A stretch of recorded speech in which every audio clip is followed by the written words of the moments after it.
BJP কর্মীকে মারধরের অভিযোগ শাসক দলের দুষ্কৃতীদের বিরুদ্ধে। দক্ষিণ ২৪ পরগনার বাসন্তীতে ঘটে যায় এমনটাই ঘটনা, যেখানে ১৫৫ নম্বর রাজাপুর বুথে নির্বাচনী কাজ চলছিল এবং তখনই শাসক দলের কিছু দুষ্কৃতী হামলা চালায় বলে অভিযোগ। আহত হয়েছেন দুজন বিজেপি কর্মী।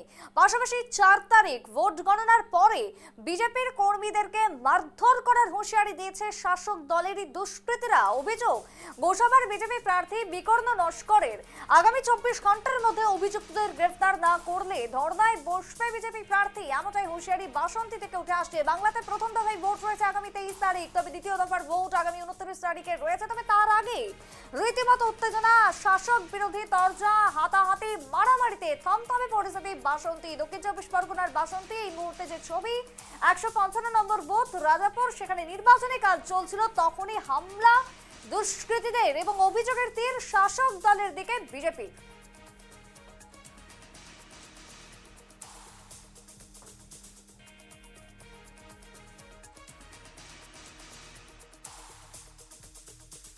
আজকের যে গণতন্ত্র যে বিপন্ন, টিএমসি হারছে, এইটা জেনে বিভিন্ন জায়গায় তারা গুন্ডাদেরকে লাগিয়ে আমাদের কর্মীদের উপর অত্যাচার এরকমই করছে। ১৫৫ নম্বর বুথ রাজাপুর, ওখানটায় আজকের একটা কর্মীদেরকে একটা বৈঠক চলছিল আমাদের সাংগঠনিক কিছু কাজকর্ম নিয়ে। সেই সময় হঠাৎ করে ওখানে টিএমসির গুন্ডা, মুসলিম মোল্লা, করিম, এইরকম বেশ কিছু, আরও তার সঙ্গে রাজব গাজী, এরকম বেশ কিছু, তার সঙ্গে ৪০-৫০ জন লোক মিলে তাদেরকে ঘেরাও করে তাদেরকে মারধর করা শুরু করে এবং তাদেরকে ৪ তারিখের পরে দেখে নেব বলে হুমকি দিচ্ছে। আমার প্রশ্ন হচ্ছে, এখানটায় গণতন্ত্রের এই উৎসবে যারা আজকের বিপত্তি সৃষ্টি করার চেষ্টা করছে, যারা আজকের এখানে গুন্ডা বাহিনী দিয়ে মানুষের ভোটাধিকার, মানুষের অধিকারকে ছিন্ন করার চেষ্টা করছে, আমরা তাদের বিরুদ্ধে আছি।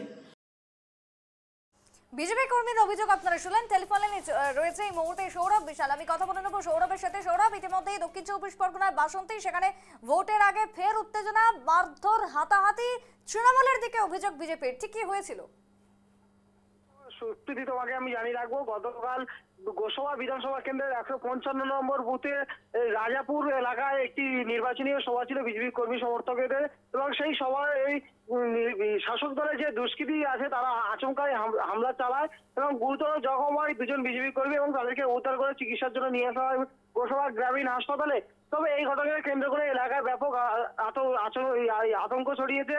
এবারে এই ঘটনায় গতকাল রাতে বিজেপির প্রার্থী বিকর্ণ নস্কর তিনি গোসাবা কোস্টাল থানাতে অভিযোগ দায়ের করেছে। তবে এই ঘটনায় তিনি জানিয়েছেন যে আগামী ২৪ ঘন্টার মধ্যে অভিযুক্তদেরকে গ্রেপ্তার না করা হলে তারা ধর্নায় বসবে থানার সামনে।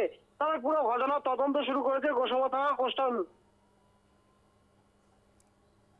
একেবারে তাই। এবং সৌরভ, এই যে আগামী ২৩ তারিখে প্রথম দফা এবং ২৯ তারিখে দ্বিতীয় দফার ভোট রয়েছে, তার আগে এই উত্তেজনা কোথাও গিয়ে কি পুলিশ বা নিরাপত্তা বা একেবারে তলানিতে গিয়ে ঠেকেছে?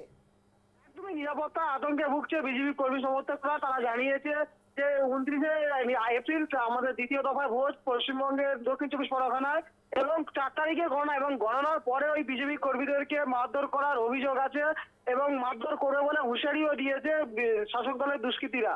সুপ্রীতি। বেশ সৌরভ, ধন্যবাদ তোমায়। দক্ষিণ ২৪ পরগনার বাসন্তের ছবি দেখাচ্ছিলাম। ১৫৫ নম্বর বুথে উত্তেজনা, গতকালকে হামলা, ভাঙচুর, মারামারি, হাতাহাতিতে রূপ নেয় এবং ইতিমধ্যেই অভিযোগ উঠে এসেছে তৃণমূলের দিকে। বিজেপির আইন শৃঙ্খলাকে ঘিরেও অভিযোগ ইতিমধ্যেই।